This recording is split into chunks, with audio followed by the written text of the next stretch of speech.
अच्छा, कभी ऐसा महसूस हुआ है कि सामने वाला इंसान मतलब मुस्कुरा तो रहा है पर वो अंदर से खुश नहीं है? या फिर कुछ लोग होते हैं ना जो बहुत कम बोलकर भी सब कुछ कह जाते हैं। वो बस कमरे में बैठते हैं और आपको पता चल जाता है कि कुछ तो गड़बड़ है। आज हम इसी छिपी हुई भाषा पर गहराई से बात करने वाले हैं। मतलब इंसानी व्यवहार को समझने की जो कला है उस पर। हमारे पास जो जानकारी है वो एक बेहद दिलचस्प किताब के सारांश से ली गई है, जो सिखाती है कि लोगों को एक खुली किताब की तरह कैसे पढ़ा जाए। हमारा मकसद है उन संकेतों को पकड़ना जो शब्दों के शोर में कहीं खो जाते हैं। और ये आज के दौर में शायद सबसे जरूरी स्किल्स में से एक है। ये कोई मतलब जासूसी ट्रिक नहीं है। हमारे सोर्स के मुताबिक लोगों को सही मायने में समझने की जो ताकत है, वो आपको जिंदगी में एक अनफेयर एडवांटेज देती है। चाहे वो आपकी नौकरी हो, आपके रिश्ते हों, या बस रोजमर्रा की बातचीत हो। जब आप ये समझ पाते हैं कि सामने वाला असल में क्या महसूस कर रहा है, तो आप बेहतर फैसले लेते हैं। ये दुनिया को एक अलग ही नजर से देखने जैसा है। बिल्कुल। तो चलिए इस दुनिया में उतरते हैं। पहला और सबसे बड़ा सबक जो इन सोर्सेज से मिलता है वो ये है कि हर इंसान जो दिखता है वैसा होता नहीं है। और ये कोई नई बात नहीं है, हम सब जानते हैं।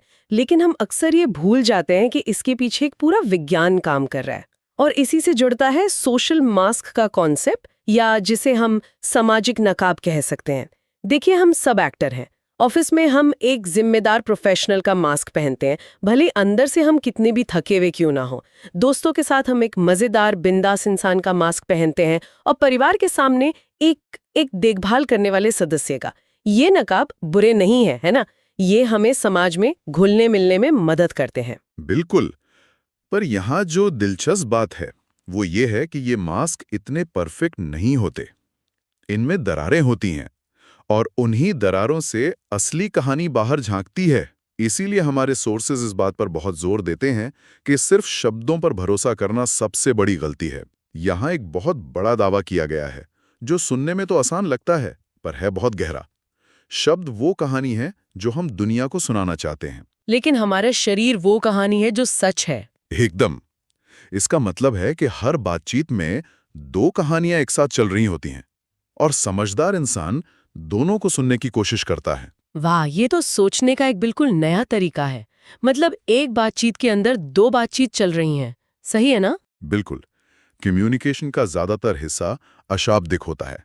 हमारे हाथ कैसे हिलते हैं, हमारी आंखें कहाँ देख रही हैं, हमारे कंधे झुके हुए हैं या सीधे, हमारे पैरों की दिशा किस तरफ है, ये सब उस दूसरी सच्ची कहानी के हिस्से हैं।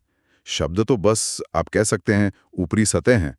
असली खजाना तो इन अशाब्दिक संकेतों में छुपा है, जिन्हें हम अक्सर नजरअंदाज कर देते हैं। तो फिर इन दरारों को पहचाने कैसे? मतलब कौन से ऐसे ठोस संकेत हैं जिन पर हमें ध्यान देना चाहिए? क्योंकि रोजमर्रा की जिंदगी में ये सब पकड़ना तो बहुत मुश्किल लगता है। मुश्किल है, पर नामुमकिन नहीं। शुरुआत में आपको बस ध्यान देना सीखना होता है। जैसे कुछ क्लासिक उदाहरण जो सोर्स में दिए गए हैं। आंखों का संपर्क। अगर कोई आपसे बात करते हुए लगातार नजरें चुरा रहा है, तो इसका एक मतलब हो सकता है कि वो असहज है या कुछ छुपा रहा है। लेकिन इसका यह भी मतलब हो सकता है कि वो शर्मीला है। यहीं पर कॉन्टेक्स्ट मतलब संदर्भ बहुत जरूरी हो जाता है। अच्छा, तो मतलब किसी एक संकेत के आधार पर नतीजा नहीं निकालना है। मान लीजिए कोई नजरें भी चुरा रहा है, अपने हाथों को कसकर बांधे हुए भी है, हम्म। और जब भी आप किसी खास टॉपिक पर बात करते हैं, तो उसकी आवाज धीमी हो जाती है। अब आपके पास तीन संकेत हैं जो एक ही दिशा में इशारा कर रहे हैं कि वो व्यक्ति उस टॉपिक को लेकर रक्षात्मक है या असहज है। हाथ बांधकर बैठना खुद के और आपके बीच एक अदृश्य दीवार बनाने जैसा है। और मुस्कान का क्या? सोर्स में इसका भी जिक्र है। जबरदस्ती की मुस्कान पकड़ना तो शायद सबसे आसान होता है। हाँ, क्योंकि सच्ची मुस्कान सिर्फ होंठों तक नहीं रहती, वो आंखों तक पहुंचती है। आंखों के किनारे हल्की सी सिकुड़न आती है, जिसे ड्यूचेन स्माइल कहते हैं।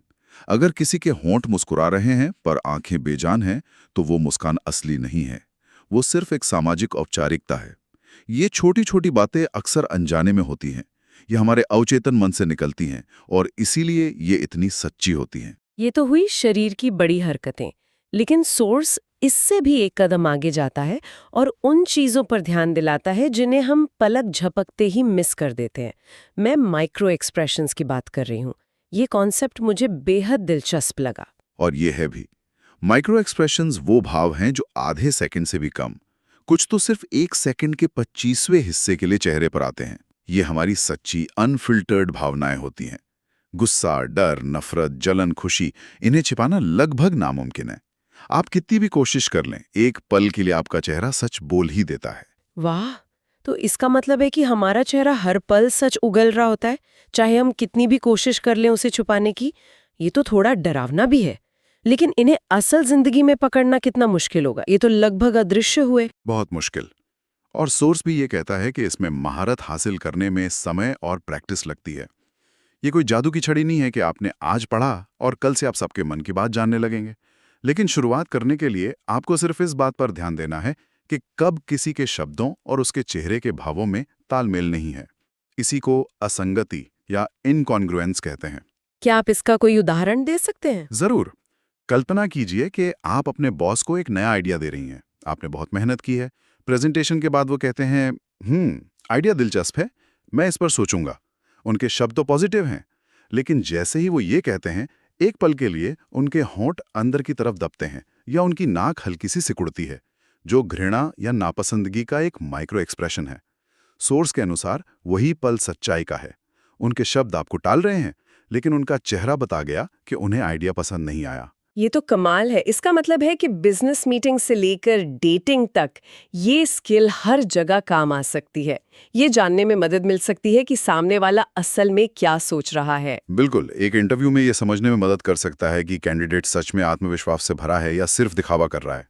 व्यक्तिगत रिश्तों में तो ये गलतफहमियों को जड़ से खत्म कर सकता है।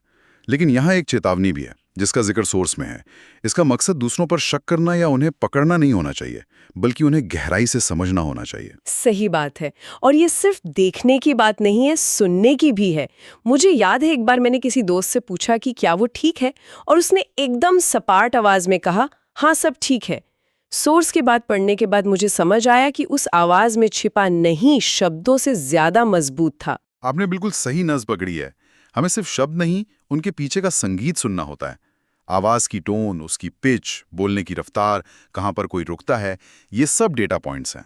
अगर कोई कह रहा है मैं ठीक हूं, लेकिन उसकी आवाज में कोई जान नहीं है या वो कांप रही है, तो शब्द झूठ बोल रहे हैं, आवाज नहीं। बिल्कुल, वो जो ठहराव था या वो जो सपाटपन था, वही असली जवाब था। समझदार इंसान शब्दों के पार जाकर उस खामोशी को सुनता है। तो अब तक हमने शरीर को देखना और आवाज को सुनना सीख लिया। हमारे पास एक तरह का टूल किट तैयार हो गया है। लेकिन यहाँ एक बड़ा सवाल उठता है, इस ज्ञान का करना क्या है?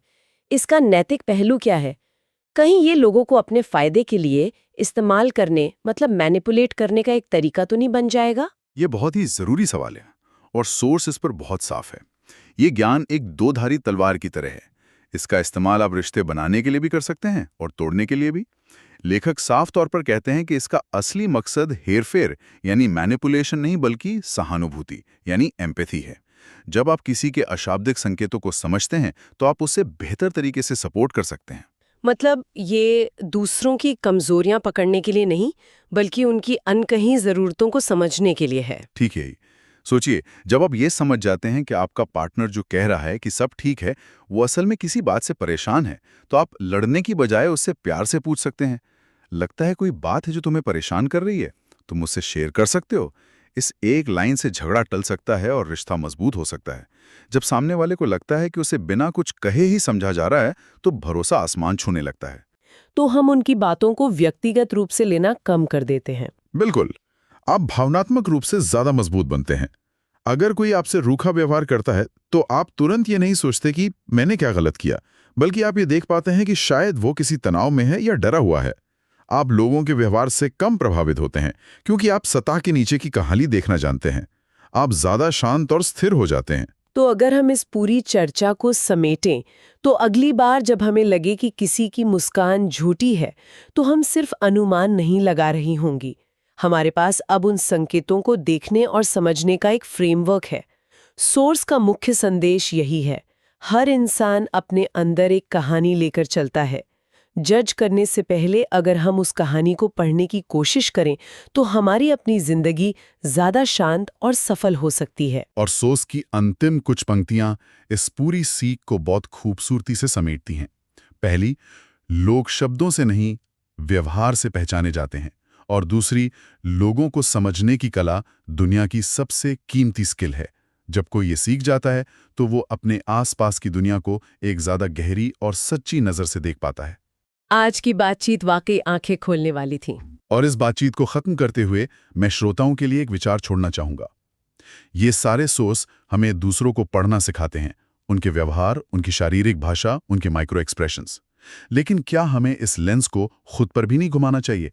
हमारा अपना व्यवहार, हमारी अपनी शारीरिक भाषा और हमारे माइक्रो एक्सप्रेशंस दूसरों को हमारे बारे में क्या कहानी बता रहे हैं? शायद वो सच भी जो हम खुद से छिपाना चाहते हैं।